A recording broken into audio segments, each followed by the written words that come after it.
Hello, everybody. I'm going to attempt to break the curse of recording a talk and get this right on the 20th try. I'm just going to acknowledge that up front so that the mistakes don't happen. Okay, thank you everyone for coming to Observing from Incidents today. This title of this talk is sort of a play on the idea of learning from incidents. And so I'm going to make a little more clear maybe what that means, hopefully, over the next 40 minutes or so. So I don't need to tell all of you the whole reason that you're at this talk is because that you're into things like reliability and stuff like that. So we don't need to talk about how failure is just sort of inevitable. Surprises, incidents, mistakes, all a part of life. I think we all sort of admire the sort of space industry. We're all sort of space nerds, I think, in some respect, because of just the amount of effort and rigor that's required by those organizations and how much they sort of have led the way for all of us to learn. So what I find really interesting about this area, this craft, this domain is just sort of edges. I find the connections between services, like in the graph sense of edges, to be very interesting. I also find sort of the edges of our own performance to be interesting. Edge cases to all be interesting. It's like all of these situations sort of create a lot of sort of grist for the learning mill, if you will. And unfortunately, we don't always use these situations to sort of the fullest extent to where we can sort of get the most out of them over time. And so today, that's what I want to talk about. So I'm Cory Watson. I work on reliability at Stripe. In the past, I have been an SRE at Twitter. I worked on observability at Twitter and at Stripe. It's actually the second time I've worked at Stripe. I was a director at SignalFX and also worked on advocacy and product at Splunk. So I've sort of been on both sides of the stuff I'm talking about today, both the operator who runs and sets up these systems, but also on the vendor side where some of these systems are created and sort of, you keep track of the goals of what the user's trying to accomplish with them, all that sort of stuff. And so when we talk about learning from incidents, what are the types of things that come up whenever you traditionally learn from incidents at, say, your postmortems inside your company? I'm not going to read all of these to you, but like, should we add an alert for that? Someone put a chart in for that. We need to make sure this is tested more effectively in QA. And then someone usually acknowledges that someone needs to fix QA because QA is nothing like production. Or maybe at the end of the day, we just are like, throw it all out the window. Let's rewrite it all. But these types of sort of outcomes, these learnings from an incident are the ones that I find often very frustrating because we're sort of expecting that every time something occurs that we can sort of create a little trap that will trap that future occurrence, or that somehow the information just wasn't available to the operator whenever they were trying to debug it. And if they had just had a chart, or if they just had an alert, and that's extremely sort of hindsight bias that we say, oh, well, it was really obvious that this is what it was. And if we had just notified that person, they would have figured it out. Instead of thinking about how do we help the person who's in the situation, who's not got the benefit of hindsight. And so, I mean, there's kind of nothing wrong with these. The slide's mainly here for laughs because I think we can all identify with it, but I also find it a little frustrating and it's something that I want to improve. And that's part of what we're talking about today. So if you have some folks inside your organization, which I'm sure you do, we all do, who are just extremely good at detecting, understanding, or otherwise sort of finding the cause, quote, of an incident, these folks are probably experts in your system. They've spent so much time messing around in your systems, learning about your systems, building your systems in many cases, that they don't have to really think about a lot of this stuff. It's become sort of the equivalent of muscle memory to them. It's patterns that have been embedded into their brain. And so whenever they're sort of debugging and looking into problems, they just sort of manifest, they just sort of pop out. And we've all got these helpful heroes inside our company, and you've probably tried to figure out how you can replicate their contribution. You've probably thought about writing lots of documentation, updating the run books, creating those aforementioned alerts and charts and stuff like that. But it creates a sort of another problem that we've illustrated by this library that I really want in my house, which is that who's going to read all this stuff, sort of trying to find every little pattern or every pre-configured alert that existed to catch this situation in the past. So I'm going to probably use a lot of quotes from Don Norman in this talk, specifically from his book, The Design of Everyday Things, which I find just really inspiring. But he has this great quote in there that says, "Science deals with truth and practice deals with approximation." And so a lot of what I want to talk about today is how not to have documented every case or created every alert or added every chart, but instead how we can continue to sort of decorate and improve the tools that we use for understanding our systems such that people are more effective at getting to these answers when they need them. And that's probably going to be a lot of approximations. So another thing that Don Norman says in this book is that there's probably a better way than just to make people memorize stuff, which is to just make the memory just unnecessary. Let's put the required information into the world. And that's really the inspiration of this talk, is that we can take the information that we've learned, the situations that we've seen, the patterns and stuff like that, and instead of taking the pattern itself, taking how we recognize the pattern and pulling that out and putting it into our tools. And so I'll tell a little story, a little self-deprecating story about myself, that I am notorious for forgetting where things are. When I've moved into new houses or when we've bought a new piece of furniture or something like that over the years, I will notoriously lose everything and I'll open the wrong drawer for weeks. My partner has figured this out, and thankfully she takes the time to sort of help me whenever these things pop up. And so this is our kitchen from earlier this year when we moved into a new home. And inside this home, we had to, of course, put everything in cabinets. And I cook every night. And so therefore, I am often in this room trying to, sort of do some stuff. And she knew that I was going to have this problem. So she pre-labeled every cabinet, every drawer, and everything else. So this really helped my struggle. It took away this need for me to stop and go, okay, where are the plates, or where are the bowls that are appropriate for this dish or that dish, or where can I find my honing steel or something like that, right? And so she made it so that I didn't have to do this. She put the information into the world for me, and that allowed me to more quickly build the muscle memory that I needed to reach for the things that I was looking for, which saved me a lot of cursing and struggling whenever I was making dinner. Now, the kitchen is how I, of course, interface with my cooking, but how do you interface with the systems that you operate every day? The reason that we're specifically talking about dashboards and sort of the tools in that vicinity, observability, monitoring tools, et cetera, is that if we go to Cook's above the line, below the line from ACMQ, I believe early this year, or maybe I think it was early last year, the idea is that these tools effectively become our user interface. Like, the cloud is a very good name for a lot of what we work with today because it's ethereal. You almost can't even touch it, right? And Cook's above the line, below the line analogy is to remind us that everything sort of below this line is stuff we don't even interact with anymore. And the tools that we use every day, these dashboards and things that we see on this example from a SpaceX control room, like, these are the interfaces. They have the benefit of there being one physical rocket, but we, of course, have often tens of thousands of machines that we can't even directly interface with anymore, and we probably wouldn't even want to. So we use these high-level tools as the user interface for our systems. And as such, these are the tools that we need to work on the interfaces of and help people figure out how to manipulate the underlying systems, because this is how they both understand the state of the system and how they try to figure and get feedback, right? From when they're trying to exert control over the system, that's how we figure out if our changes are having the right effect. And so this finally leads us to sort of how this talk can be thought of and what the goal of it is, which is to observe or learn from incidents back into our observability tools, and then putting the information about what we learn back into the world. And so putting what we learn into the tools mostly means dashboards in this case. Like, there's lots of tools that fit into the space. I don't mean literally like charts of groups of strip charts. You may have a bunch of different tools that use different technologies. This is completely pillar agnostic when it comes to observability, that kind of stuff. We also want to minimize the need for people to have to sort of have a memory of things or recall this situation or how to do that. We're trying to defeat that sort of complexity and bring a lot more sort of quick and perceptive use into our systems. We want to make sure that it's good enough. Remember what Norman said earlier, we're dealing with approximations here. It doesn't have to be perfect every time. And we also want to make sure that we're improving awareness of boundaries of our systems and that we're helping users get feedback quickly and effectively. So the reason that we're talking about dashboards, again, I've alluded to this a few times, but I want to dwell on it for a moment, is these are how we understand our systems. These dashboards usually represent the model, the mental model of our system sort of drawn out.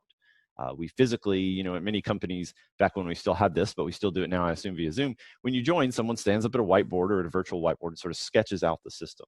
And these dashboards are usually approximations of this. I gave a talk last year at Monitorama Baltimore about building dashboards effectively and sort of how to approach that. I encourage you to check that talk out if you want to see a little bit more about that. But we need to make sure that this dashboard has some sort of goal toward helping people understand the system, right? That's sort of priority one, is to not just have a collection of organic charts, but like something with a goal.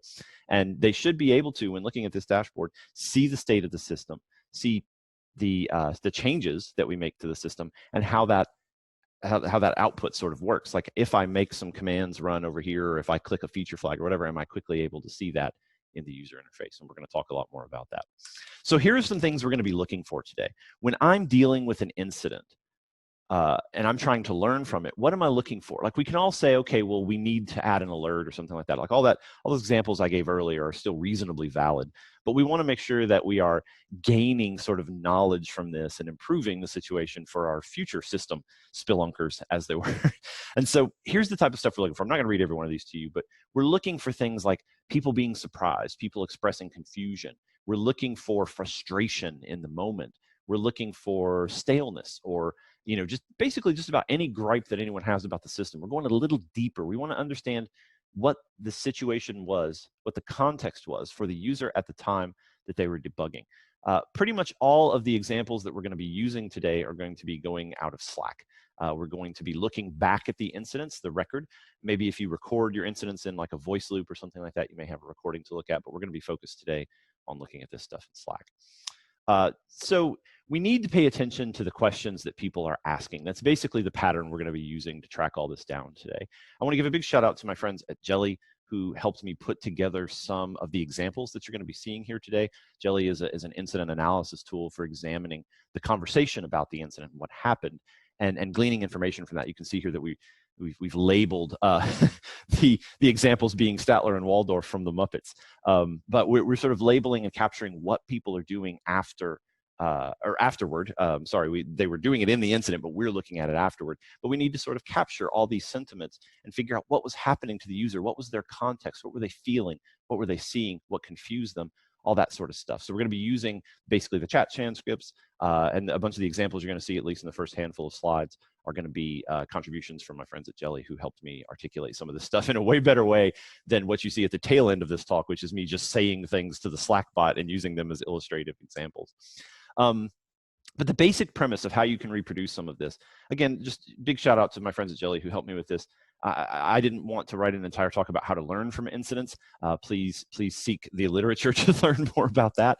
But the gist of it here, in short, is that we're going to be looking at the questions that people ask in an incident, or the comments that they make, take note of it, and then try to classify it and understand what they were after and how we can improve it. And note that this one single incident is probably not going to tell you everything. You will learn from it, but where this really becomes magic is when you start to look at a bunch of your incidents over time.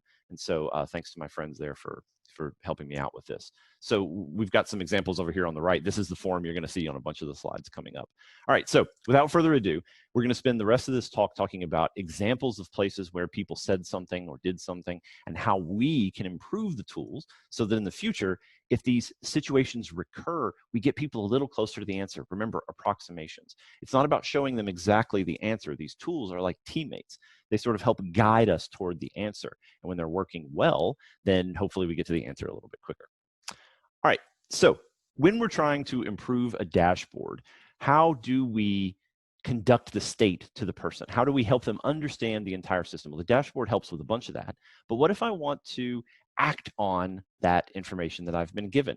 If I don't act on the information, it's not really feedback. It's just information, right? That's a good quote from a book called Systemantics, which I'm a big fan of. But here we've got a dashboard. It's pretty well designed. It's got red metrics and everything. But Statler's looking at this and saying, like, I don't know how to adjust the timeout for this underlying system. Like, how am I supposed to do that? And then our investigator has noted this. What made this difficult? Well, how is Statler supposed to know where to adjust these timeouts? Maybe there's a run book. Maybe there's documentation. Maybe they've sort of been expected to remember it and internalize it over time. But the best thing that you can do is pretty much every dashboarding tool supports some type of textual widget. Just go in there, add some links to the common operations, or even to the run book itself. Even if you don't necessarily have some way to sort of inline chunks of the role book, just link, or the role book, the run book, then link them over to that run book, because even that's a big help. But over time, you may find that there are 5 or 6 common operations, link those. You can also articulate things like the SLO, how to get to specific feature flags, pull some of those items out of the run book to save people a few clicks, because at the end of the day, this helps us reduce our sort of mean time to remediation and that kind of stuff. Not great metrics to use, but the best that the industry usually has for these things. And so we need to link our dashboards and describe the things that we find in them. You'll even find some dashboard examples where for each sort of row of the dashboard, there is a full text block explaining what's going on in this row. Pretty neat stuff if you want to take the time to do it. It's again another form of documentation, so don't go too deep with it, but definitely find ways to link people out to the specific things that will be able to affect the state of this dashboard.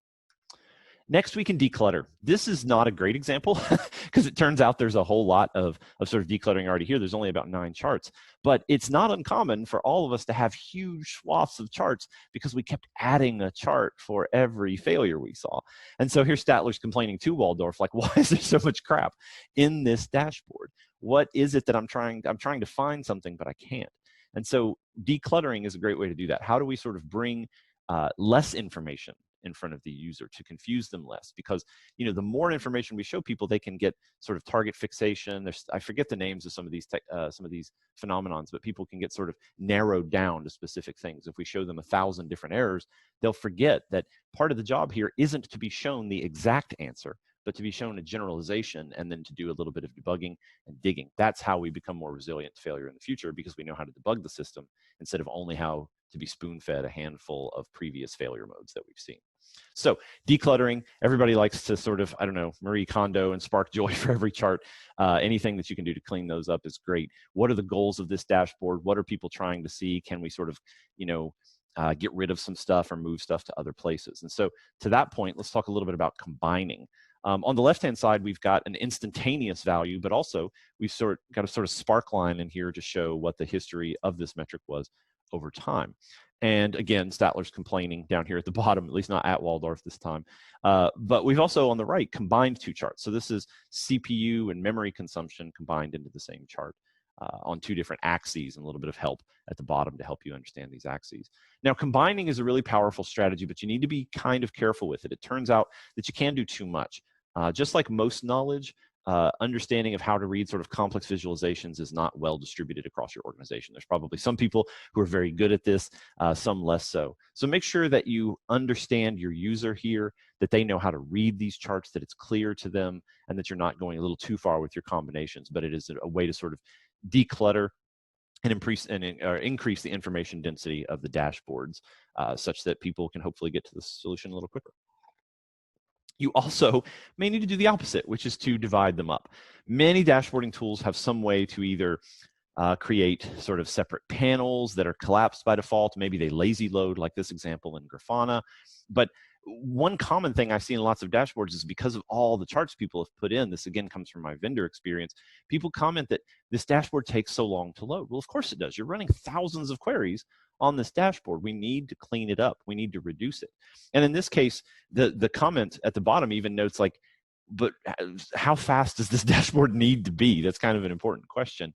But in this case, we've taken the time to maybe say, you know, we care about latency. We care about errors, but we don't care about garbage collection. Let's pull a big section of garbage collection charts into a lazy loading section, load those up separately, only if the user asks for them. So if I'm investigating a problem and I see that latency is increasing, then I can pop open the garbage collection section of the chart or of the dashboard and say, okay, is it something down here, you know, but I didn't waste my time waiting for it to load, and I can become more solution oriented as I'm sort of trying to analyze what's going on in the situation. So combination, division, I don't have exact answers for how to make your dashboards better. You're just going to have to learn the techniques, and this is going to be one of those techniques. Now, we could also divide in different ways. It's not uncommon to think about how people approach these dashboards in a sort of verby or nouny way. In this case, where's the stuff for just looking at a node? We're starting to get out of, again, thanks to the Jelly folks for contributing. We're starting to get into some of my examples now. Where's the stuff for the node? like how am I supposed to find just a node? Because the dashboard for a cluster of Elasticsearch instances has much different visualizations and concerns than where I'm just trying to diagnose one individual node. And so here at the top, we've got an example where each one of those different things are sort of broken out into their own dashboards that we can click through, but they're located near each other so that I, as the user, can sort of get to the information that I need without having to go back up to the top, remember the name of a dashboard and search for it, or load one gigantic dashboard that's 12 screens tall, something to that effect. So being able to build my dashboards with a more sort of noun or verb orientation is better than just sort of putting everything into one big pile. We also need to keep an eye on sort of the connection between what the user's trying to accomplish and how quickly the dashboard changes or how even the visualizations are oriented. This is an example where, let's say that I'm trying to debug a real-time problem where, latency's gone up or I've somehow lost control of my system. And this dashboard only updates every few minutes. That's really, really frustrating because then the timeliness of the dashboard does not jive with the work I'm trying to do. Like the system is maybe going out of control second by second by second in real time, but my dashboard is only providing me with the capability to get feedback on a minutely or 5-minutely basis. Now, this dashboard is actually a really good example of a dashboard that's meant to look at day over day problems. It's really nice for that. It's not a real-time tool. It's a historical tool. So you need to be mindful of the fact that your dashboards that you look at for like minutely or in the moment changes are very different from the concerns, the techniques, and the mechanisms you're going to use to convey information for a long-term dashboard. A friend of mine once said that there's like 3 types of dashboard. There's like short-term, long-term, and like debugging or something like that. I forget the exact example, but it's really a great way to think about it. Like this is a long-term planning, capacity planning, or availability type dashboard.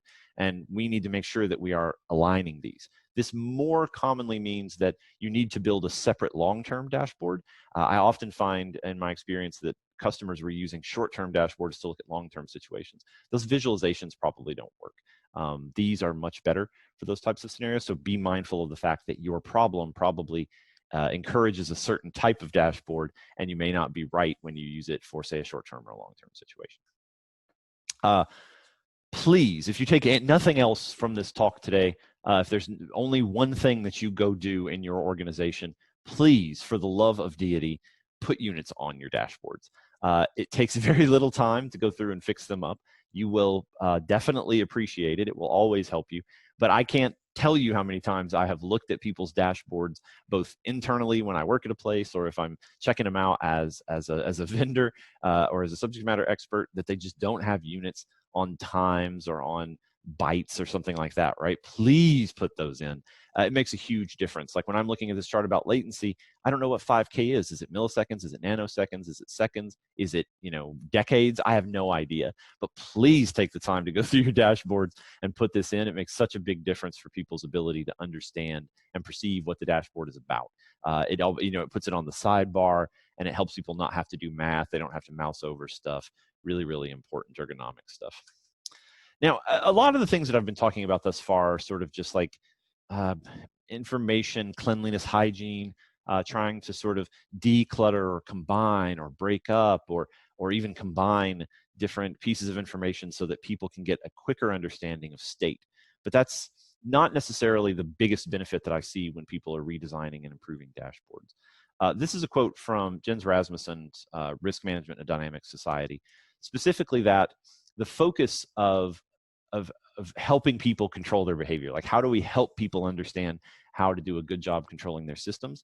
That's by helping them understand where the boundaries are in their systems. And you may be a little curious here, like, well, what do we mean by boundaries? What is the edge of your system's performance? Going way back to the beginning of this talk, I said I was really interested in edges.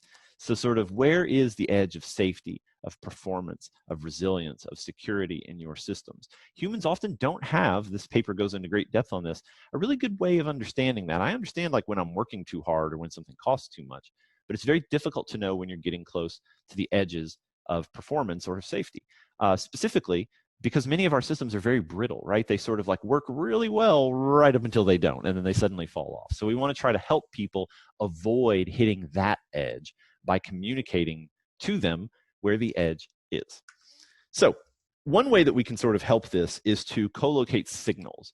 And what I mean by signals here is we've got a ton of information, right? We've got, I know when I worked at Twitter many years back, we collected so many metrics from our systems, of which 99.8 of those metrics were never really read back again.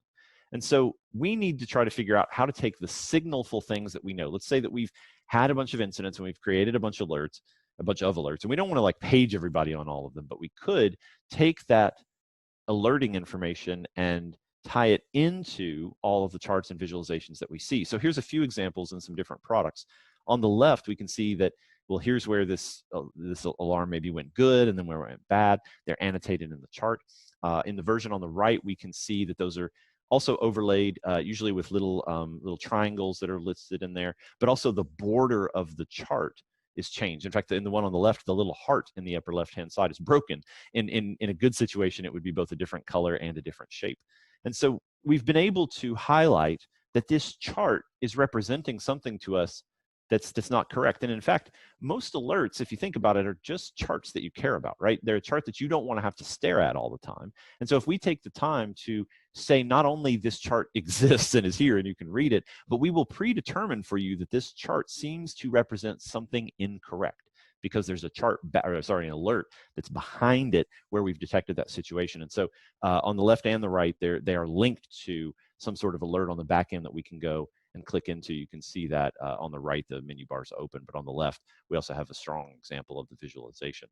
And so this really helps an operator to know, like, sort of, we've all asked, like, did this start happening around the same time that this other thing fired? The more context we can give about what the state of the system is, where we've gone beyond just drawing lines, but we've actually sort of judged whether the system's in a good state. If we can overlay that with these other pieces of information we've got in the dashboard, we've really improved someone's capability to sort of take that next step.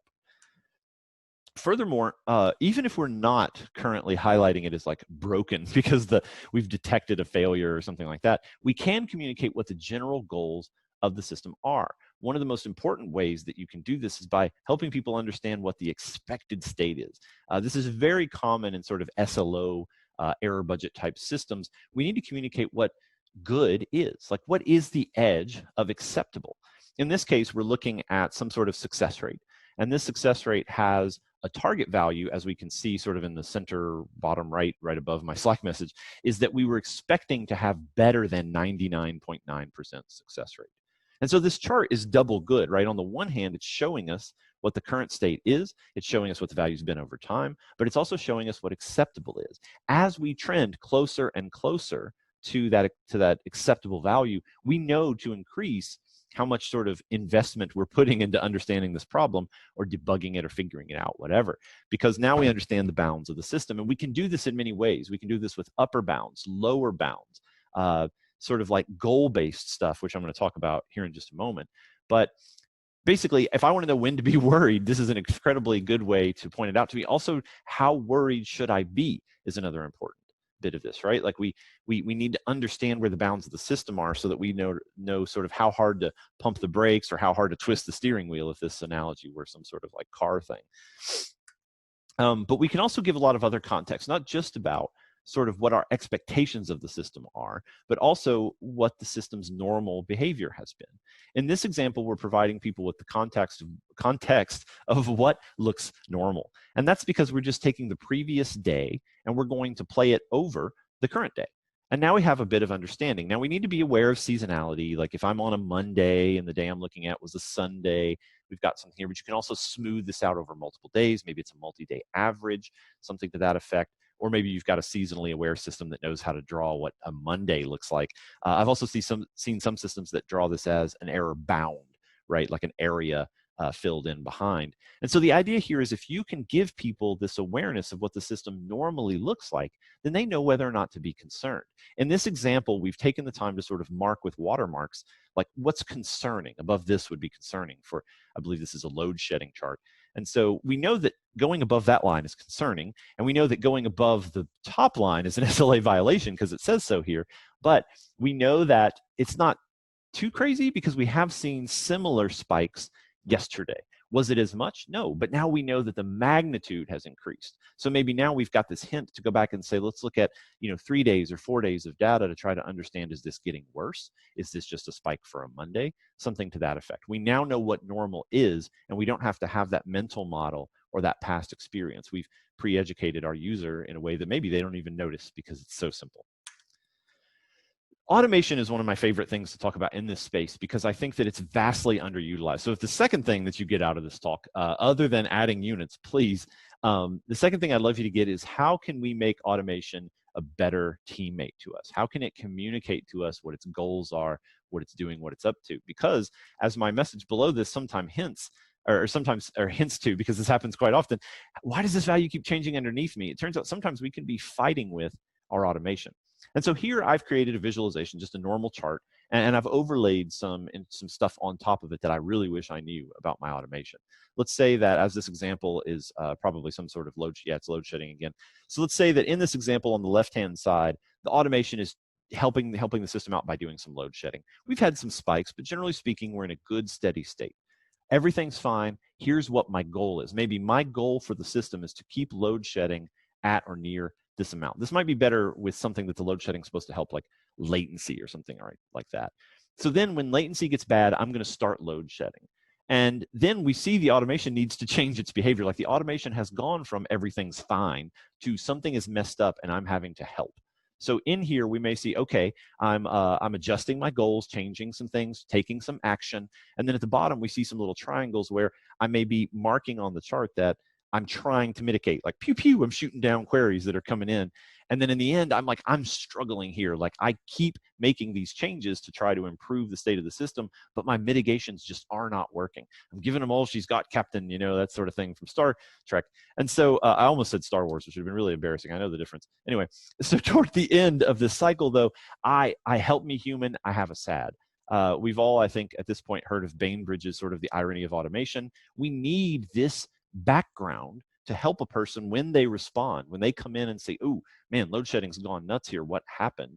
Now we have some way to understand that historically. If we were here during the failure, way back around 2148 in this chart, then this is even more helpful because now the communication line between me and my automation is strong. It's saying like, hey, human, I'm trying to do some stuff, I need your help, and we're sort of abreast of what's going on. So working with automation in this way is something I find vastly underutilized in our systems. And in many cases, I find a dashboard for the automation separate from the dashboard for the system it's trying to control. And again, if there's no link between those two, I have no way to investigate it. A better use of this is to pull this information out of that dashboard and embed it into the main dashboard for the system that is being controlled, instead of sort of keeping them separated.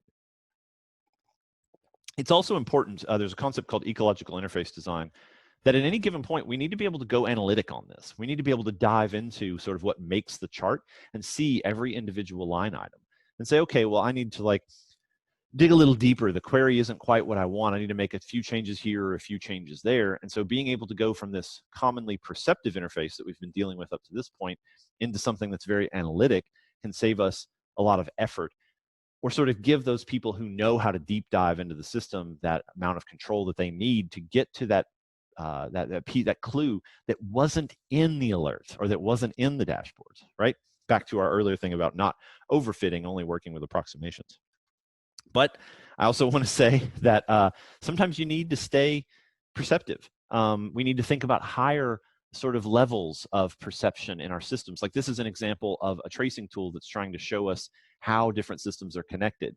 In many cases, this would have been like, I don't know how many different circles are on here, like 8 different dashboards. And we would have had to have gone to each one to understand them. But instead, we're able to take the fact that the system is a group of connections and understand that a little bit better so that we can build this visualization and guide people to, oh, it looks like the front end server is having some problems with the recommendation service and the product catalog service. So now we've seen that when someone is confused, like it's not clear, we know to build better connections in these situations so that people get to the answers, hopefully, more quickly. But we weren't prescriptive. We didn't tell them exactly what the problem was. We just gave them the tools to understand the system better. And in many cases, this is representative of the type of thing someone would have drawn for you on a whiteboard if they were trying to explain the system to you, but now you are able to sort of dive in and understand it better, and it doesn't go stale. because this is always updated with the system in a good dashboard or in a good sort of tracing tool that's got this sort of capability. We also need to be able to spot sort of what else happened at this time. I call these ecological events. I'm not academic enough to write any papers or anything, but maybe if I just keep saying it at enough conferences, I'll sort of get attributed with this idea. But we need to know what's happening around us in our organization. What are our teammates doing? What sorts of things are happening at the company? And so in this case, we're looking for what else happened around this time. This is a dashboard showing a bunch of deploys and I think also maybe feature flag changes that are happening in the system. So if I see a big ugly spike in errors like this one, then I can look around it, like what happened just before it. We all know that what usually sort of precipitates a system having issues is that someone changes something. And then it probably wasn't their change that was bad. It was probably some dormant problem that's been lying around forever. But we can more quickly understand sort of what brought this, what were the conditions of the problem so that we understand a little better. So spotting contributing factors. This is tricky because you have to figure out how inside your company to instrument everything and then create sort of model that you can use to show it in all your charts through annotations or what have you. I'd love to talk about that if it's something that you have trouble with. I don't work for a vendor anymore, but I'd still love to sort of help with that idea. So helping to spot contributing factors by getting them into your observability tooling can be extremely powerful. So also situation awareness. This is probably the last one we've got a visualization for.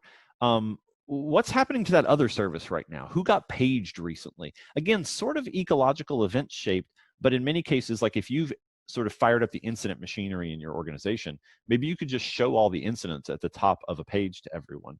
So if I go to maybe the root screen of my monitoring tool, maybe at the top of it, there's a listing that shows all the recent incidents that we've created with our incident management program internally.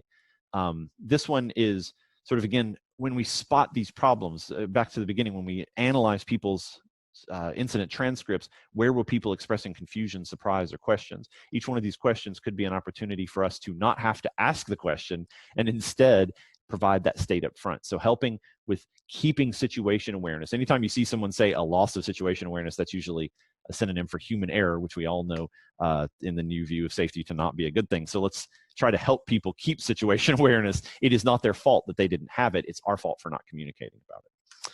So lastly, I want to make an excellent, I don't really have a good screenshot for this, but there's a whole lot of questions that come up during incident situations. And if in your learning from incident program, you find a lot of common themes, like people keep asking, wait, when did the incident start? How do I get a list of everyone affected? A lot of incident cleanup is about understanding the bounds of the incident. Where did it start? Where did it end? And who did it affect? And if we encode some of that into common workflows, so what I mean by this is maybe you've got a dashboard that pre-answers these questions. Maybe you've got an internal tool, a pre-built search. Maybe you even build an entire program or team around the idea of creating a way that when the systems fail, we can track and understand that.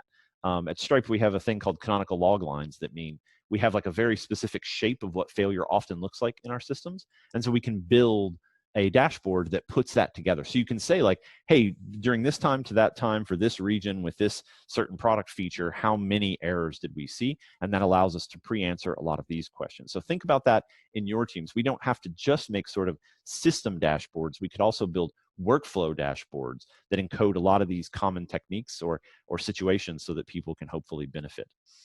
All right, let's start to wrap this up now. Let's go through a summary. So the idea here is that we really want to learn from our incidents.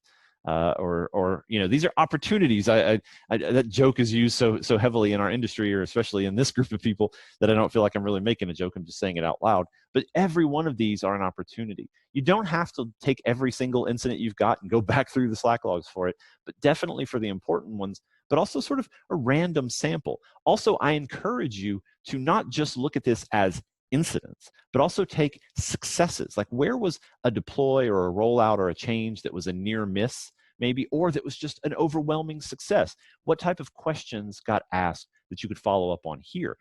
This type of thing is how we become proactive, because when we see sort of, you know, a bunch of deploys where someone says, oh, you don't have to look at that dashboard, it's never right. Or, yeah, that dashboard often that chart often confuses me, but it's just broken.